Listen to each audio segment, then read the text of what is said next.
Good morning! We got up early today to visit the British seaside again. To us Midlanders, it's like a moth to a flame. We can't keep away. But it's taken us a couple of hours to get here. There were delays on the motorway. So is it worth it? Is it going to be worth coming here? And where are we? We're in Southport! Right, come on then. Let's go and see what Southport's all about and if it's changed much since the last time we were here. And as you can see today, we've brought our dogs with us to the beach, the fur babies holiday. They love the sand. Come on. You might not believe this, it's the high tide at the moment. So the tide is in. Now there is a bit further up where the sea is closer to the land, but this is a big beach. This is the third take. So we have parked on Marine Drive for £4.60 for an all-day parking space, and it is right opposite the beach, really central to Southport itself, so I think that's really good. Right, let's get on with the day. So Southport Pier is still closed. It closed a couple of years ago. It's such a shame. It's the second longest pier in England. And we have a lot of happy memories about walking along there with our kids and going to the end. There used to be loads of old arcade machines in there that our kids absolutely loved using. But unfortunately, you can no longer get on. I don't know what's happened to all those old arcade game machines. If you know, let us know. Drop something in the comments. So this pier was earmarked for demolition in the 1990s. But was voted against just by one vote on the council. So it underwent some restoration work in the early 2000s, but that wasn't done particularly well. So now it's closed again, as Lisa said, and the future is a little bit uncertain for Southport Pier. Should they scrap it and start again, or should they try and find the millions and millions of pounds to restore this old crumbling structure? I've got to say, even the new bits across the road look as if they need replacing. I'm not hopeful. Let's see. But then again, if they can restore Burnbeck Pier, they could restore this one.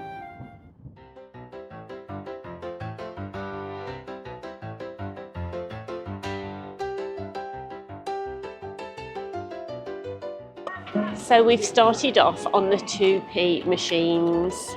And Giles has already lost a load of 2p's. He's rubbish at it. You know what's really good about this amusement arcade is that a lot of the machines are only 2p or 10p.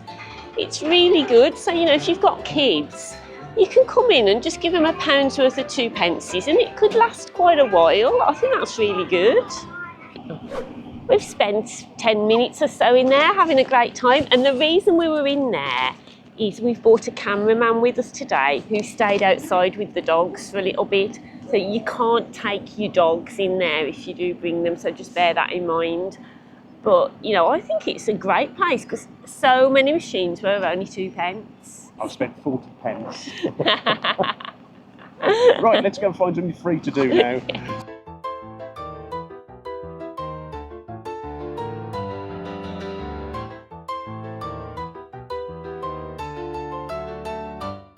It's really good to see a lot of the old traditional things like Crazy Golf being really well used. It's a Tuesday.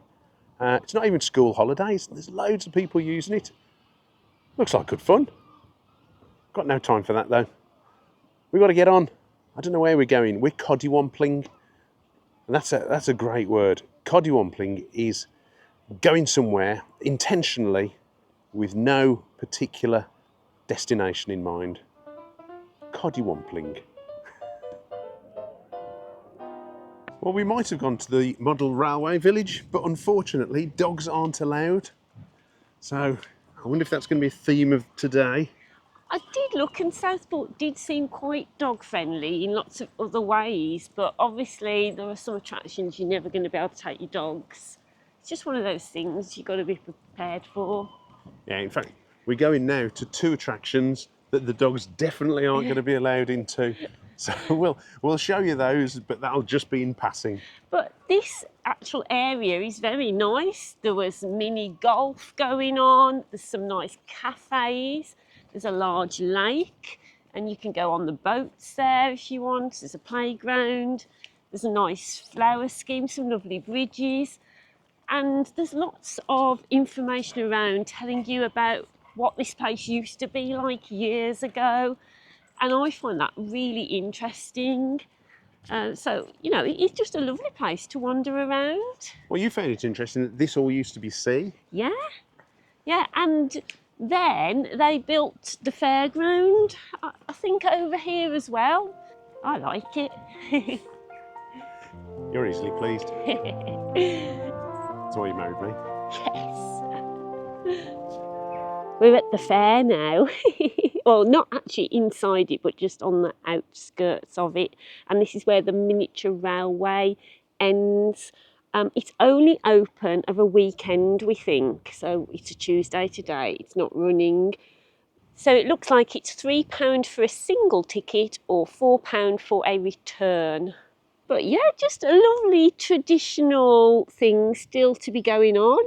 I think that's what we've seen, isn't it? A lot of it is sort of traditional Victorian entertainment. You can come here for a good old-fashioned day at the seaside. I mean, I just like how the shelters are very Victorian in style, and the lamps. Probably because they are Victorian. Yeah, yeah. I mean that you know that they've been maintained and looked after. It is a lovely, lovely area of Southport. This. Here I am. I'm outside Adventure Coast Southport. It looks like it is closed today. So if you want to come here, check out the opening times on the website. It looks as if it's £28 for you to come in and go on any of the rides that you want. Or you can pay £5 just to go inside but not go on the ride. So it's really nice that you've got that facility here at Southport. And, you know, you're able to use it with your kids. So if you don't fancy crazy golf, there's Viking golf here, which has got to be even crazier. I wonder if you use axes or what it's all about. We won't find out because this is closed as well. It is a Tuesday before the schools break up, so weekends only or school holidays, I think.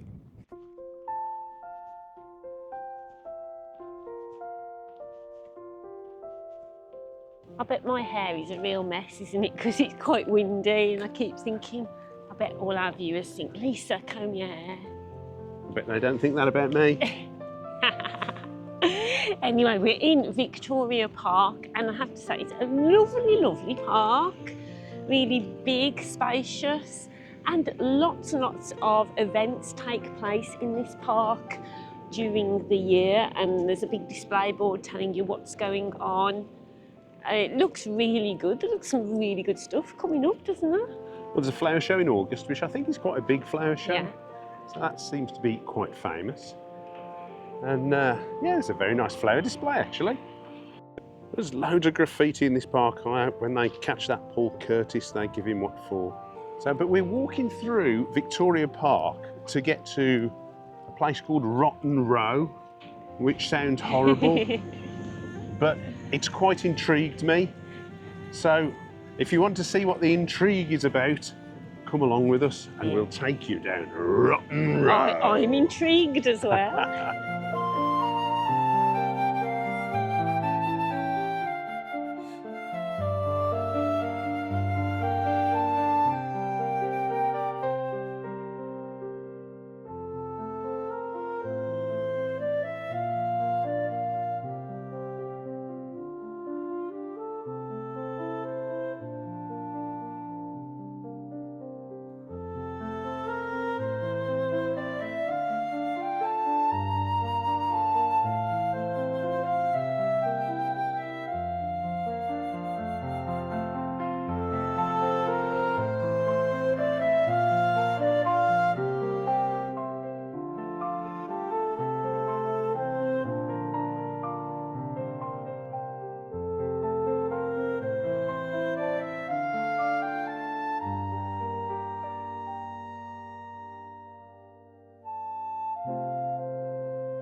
Well, that was it. I've taken you down Rotten Row. Do you know what? I'm really, really pleased that you brought me down here on this detour. I was thinking, where's he taking us? But oh, it is absolutely lovely.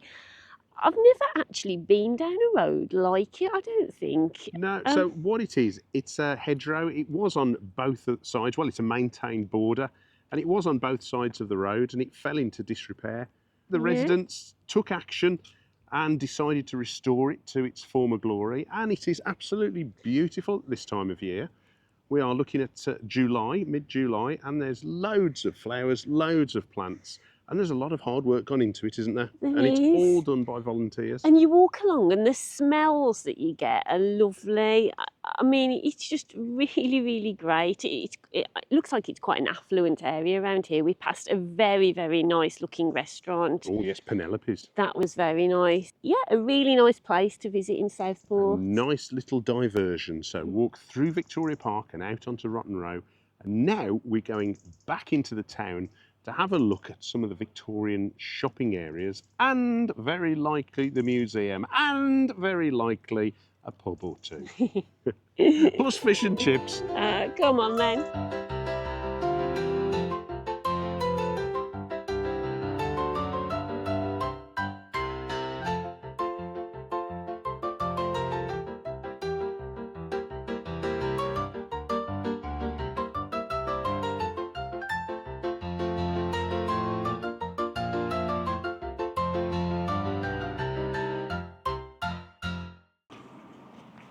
There does seem to be quite an arty buzz in here though. There's a guy painting a mural onto a shop window. He's painting some pictures.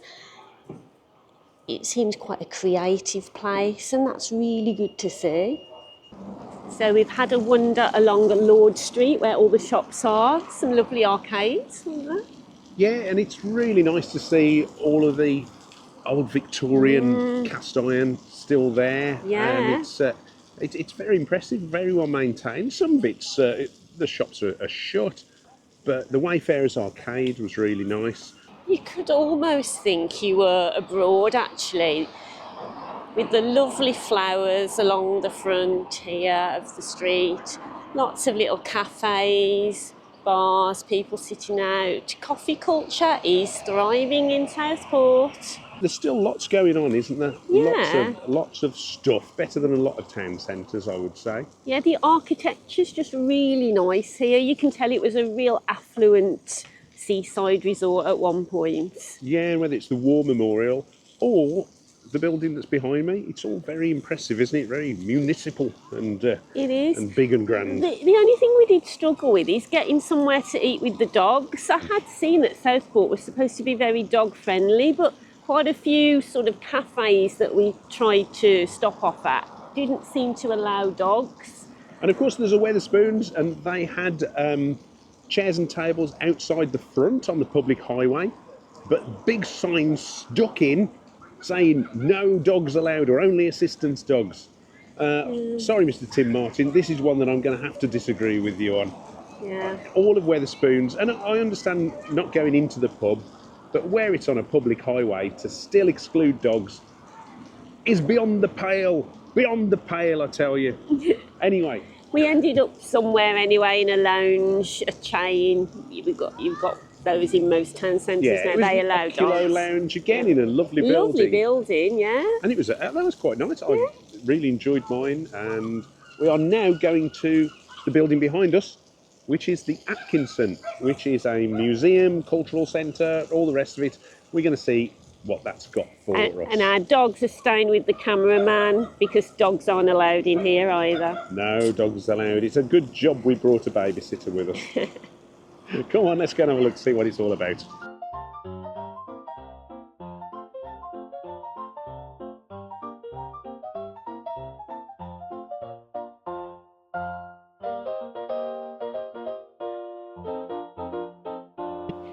So that was a really lovely museum, although we had to really scoot round it because our cameraman was outside with the dogs. But if you are coming to Southport, I would definitely recommend going in there. It's free, isn't it? And there's lots to see in there. Yeah, it's not just a museum. It's not a huge museum, And it's not a huge art gallery because there's an art gallery in there as well. And there's also temporary exhibits. It was the Lord of the Rings exhibit. But there's tons of artwork crammed into just that one room, isn't there? Artwork. There was also an Egyptian section in there. Yeah. There was also a section about Southport from years ago showing you how busy and packed it used to be and the history of the Seaside resort. Very similar to when we went to Weston last week. By the way, if you want to check out that vlog, pop over to our channel now. We've got a whole episode about Weston-super-Mare. But it was a really good space, and it, like you say, it was really well used because there was a theatre in there and there was something on for the kids, just wasn't there? It's really busy. Tons of stuff, loads of public spaces, theatres, you Bars, name it. Yeah, really good place to visit. Yeah. And then we've had a walk along Cambridge Avenue, which a lot of people use as a bit of a negative draw towards Southport, don't they? I've seen quite a few vloggers, you know, put that on their thumbnails. I mean, in Cambridge Walk, you've got the old British home stores, and that's looking a bit unkempt. But again, like we've said before, that's something you'd find in every town or city. And there was a lovely little offshoot from it with some really quirky shops in there that looked really nice. That so, you know, nice. Go down there and have a look because there are nice parts of it. Yes, definitely. And now we're just on what looks like, you know, a few chain store shops. Marks and Spencer's is here, Clark's, that sort of thing. So they have got some bigger shops here. And the sun's come out, so that means only one thing, pub.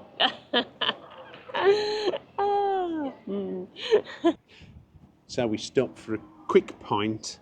I had a white rat, and it's very pleasant, very pleasant. We went to the Mason's Arms, which describes itself as a little hidden gem in Southport, and it was a very nice little pub. We've got a few board games, some old bric-a-brac around, quite a small place. It does say there was a terrace upstairs, but that wasn't open at this moment. But we've now decided to come to Wesley Street, which is described as a village within a town. So it's a little street with some quirky independent shops. So it is just after 4 o'clock now on a Tuesday, and most of the shops do seem closed. So whether that's the time and the day we're coming on, I would hope that, you know, on a Saturday all these shops are open and people are coming along here. But the buildings are painted a lovely colour and there's lovely lamps outside the building. So it is a really well looked after street. It's really nice. Despite the fact that you brought the mood down and said everywhere's shut. But it's true. Come on, let's go and have a look through some shop windows.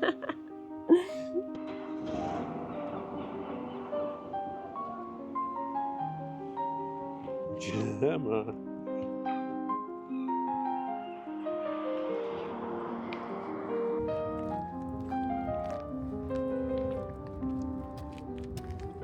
So we've just been to the smallest pub in Britain, only it's not. Yeah, the guy in there said it's not the smallest anymore. So I want my money back.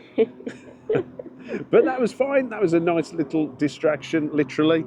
But we're off now to get some fish and chips, and then it's going to be the beach, and then we'll tell you our final thoughts on what we thought of Southport and whether it was worth us bothering.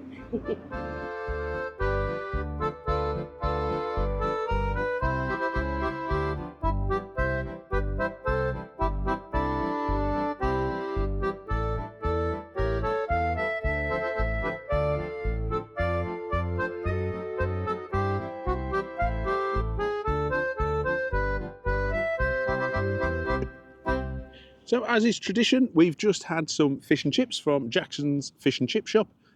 And I've got to say, it was really nice. Very nice fish and chips. Highly recommended. Yeah, lovely.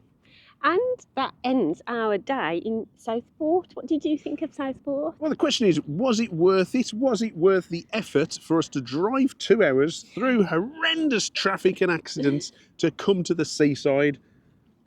I think so, yeah. I mean, I have had a lovely day at Southport. Once again, you know, people moan about our British seasides, and I do wonder if they're the people that actually come to them. Because, you know, like if you actually come and have a walk round, you will have seen Southport has some lovely green spaces on offer. It has some lovely architecture.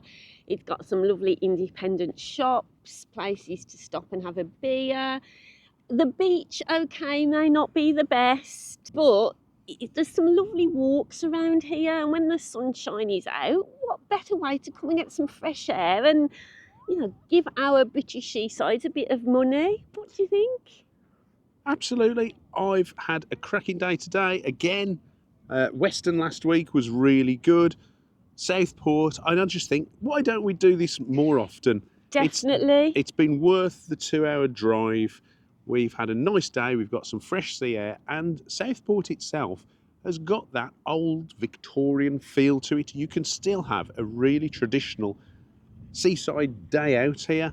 You and, can. you know, you might end up spending a lot of money, but there's tons of things that you can do. You can go to the sort of splash zone swimming pool place. You can Yes. go to the theme park fair on the front.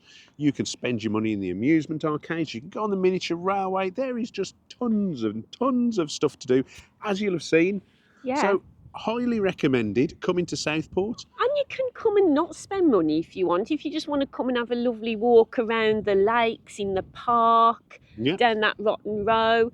You know, there are plenty of free things. The museum was free. Yeah. So there are things you can do here for free. And, you know, in the past, I've seen people like back in the 60s, they'd come and even if it was raining, they'd come and they'd be on the beach with their flasks and they'd be having a good time. We should start doing that more often, shouldn't we? Coming and supporting our We should seaside do that. town. We should Well, come in our all string of us vests, our should. handkerchiefs knotted on our heads, and our thermos flask, our tartan thermos flask, and tartan blankets on the beach. Maybe we'll do that in Blackpool, which is just behind us here. We Yeah. can see the big one and Blackpool Tower just behind us. Yeah.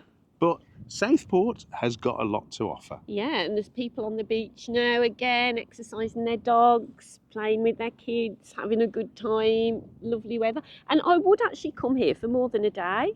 I'd come and spend a few days here because I think there's so much to do. It is a really big seaside town. There's lots that we haven't managed to do. Yeah. We didn't get to the Lawnmower Museum, which was a big disappointment for me. We didn't get to the Botanical Gardens. We didn't get to Ainsdale Beach. We didn't get to Crosby to see the statues, the Anthony Gormley statues. Tons of stuff Yeah. that we haven't done that will bring us back here. And I think Southport is a really good base. We have spent a week in Southport before. Yeah, back in 2011, we came and spent a week here with our kids and we had a great time. We went to Liverpool, we went to Formby, Crosby, just explored the Blackpool. local area. And it was a great week for a family. Yeah, You know, when your absolutely. kids were young. So, and I will come back here, definitely. Definitely. So if you have enjoyed what we've done today, I hope you have, please consider subscribing to our channel. It's totally free. It doesn't cost you anything. This week only. It's a special offer. And if you've liked what we've done, click the like button and tell us, what do you think of Southport? Have you been recently? Have you got memories of Southport? What was it like when you came here? We'd love to find out what your memories are. So pop them in the comment box and let's hear from you. And what should we have done? What have we missed? Anyway, thank you for watching. Thank you for Yes. coming with us. As ever, much appreciated. Yes. You take care. Happy travels. Goodbye.